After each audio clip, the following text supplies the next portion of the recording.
A gente volta para Brasília porque o Planalto está preparando uma nova versão dos decretos que modificam o marco do saneamento básico aqui no país. Repórter Luciana Verdolim, de volta aqui ao Jornal da Manhã. Qual o motivo dessa mudança? Lembrando que essas alterações foram muito criticadas quando o governo enviou a discussão para o Congresso, né?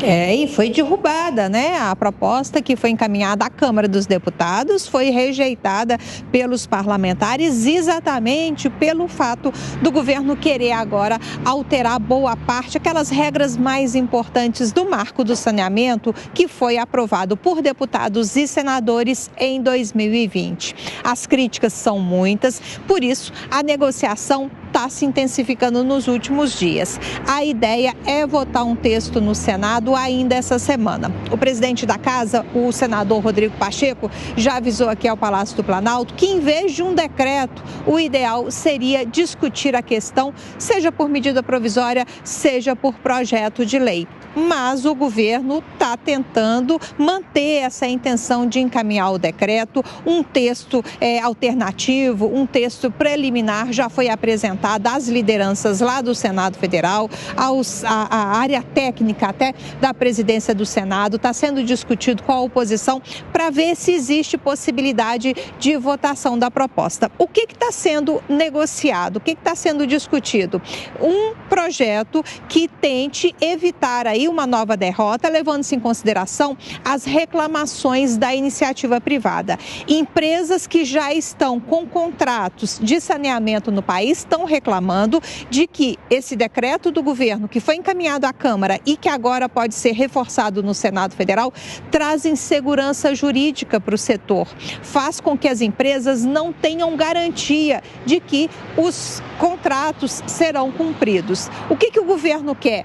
Quer principalmente beneficiar estatais. O que uma das principais reivindicações é de que esse decreto, o governo federal estaria querendo, na prática, dar uma segunda chance a estatais que não conseguiram comprovar que têm capacidade técnica e capacidade financeira para cumprir as metas de universalização dos serviços até o final de 2033, que é o prazo fixado em lei.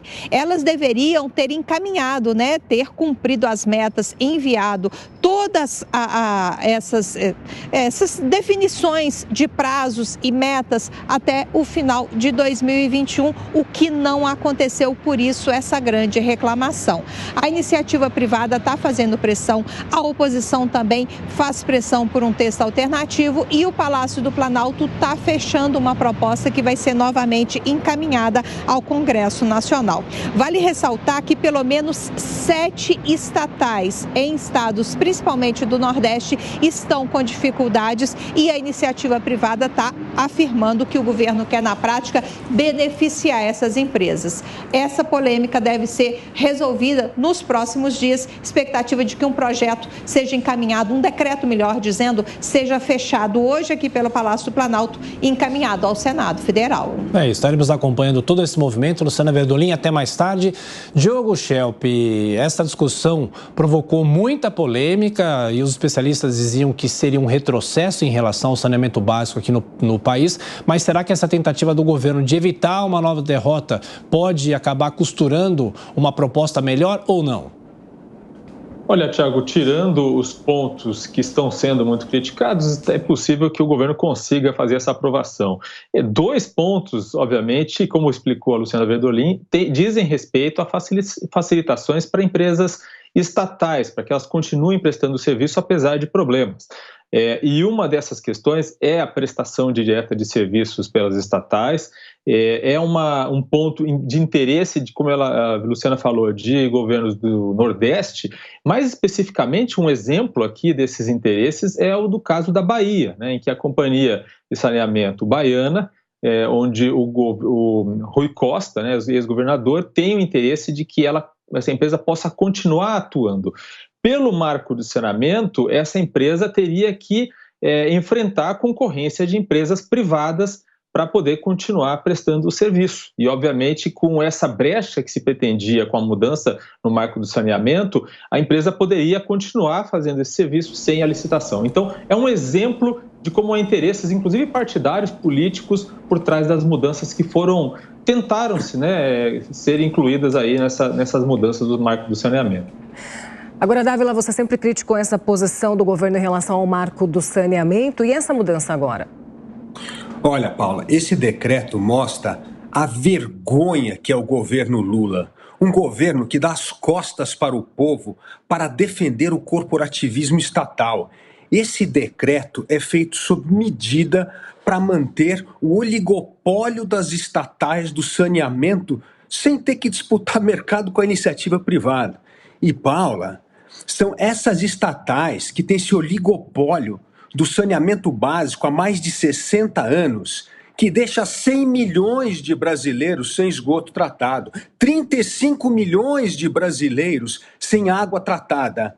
E o que o governo quer fazer é premiar esses cabides de emprego, essas empresas ineficientes que não prestam serviço à população e que nos deixam com uma herança desde o século XIX. É uma vergonha nacional a falta da universalização do saneamento básico. E o que o marco do saneamento fez foi justamente abrir o saneamento para a concorrência privada. E as empresas públicas, lógico que podem participar, mas elas têm de mostrar capacidade financeira de investimento. Agora, elas não têm capacidade financeira, têm oligopólio do setor e deixa 100 milhões de pessoas sem esgoto. E é essa categoria que Lula está premiando com o seu decreto. Não é o povo, é uma vergonha. Mostra um governo que governa para o corporativismo público e dá as costas para a população. E o Brasil precisa mais de 700 bilhões de reais em investimento em infraestrutura, principalmente em saneamento, para poder atingir essa meta em 2033. Ou seja, o que Lula fez com esse decreto é postergar o investimento privado numa hora essencial que precisamos gerar renda e emprego e dar saneamento básico à população. Bom, Beraldo, ia saber se a partir dessa iniciativa o governo vai ter uma vitória no Congresso Nacional. O que é possível esperar? E a bola está com o Senado, não é isso? Olha, Thiago, o que é possível esperar é que o Brasil vai perder, porque a gente vê na atuação do Congresso dar espaço para esse tipo de pleito é simplesmente absurdo. Como bem disse o Dávila, as empresas públicas de saneamento já deixaram registrada a sua incompetência para atender uma necessidade elementar e básica de uma nação, esgoto e água tratada. Como é que o Brasil não consegue oferecer isso aos brasileiros? É vergonhoso. E aí vem o governo Lula querendo manter espaço para essas empresas. Vamos lá, como é que uma empresa que sequer pode demitir funcionários incompetentes, que não é cobrada pela falta do atendimento de metas muito claras de prestação de serviço à população, de cotas de investimento, de ampliação da rede, da infraestrutura, nada acontece com essas empresas e agora vai vir político passar a mão na cabeça da incompetência? Enquanto o Congresso dá eco para esse tipo de pleito, a gente tem pessoas morrendo porque ficam doentes pela falta de saneamento básico. Isso coloca o Brasil no patamar dos piores países do mundo. Venhamos, é esse o lugar que o Brasil e o brasileiro merece? Não, não é. E nós só estamos lá graças à cabeça retrógrada de Lula e deste governo petista e também do Congresso Nacional, que em parte dá eco a esse tipo de ideia absurda que a gente está vendo ser discutida no Senado.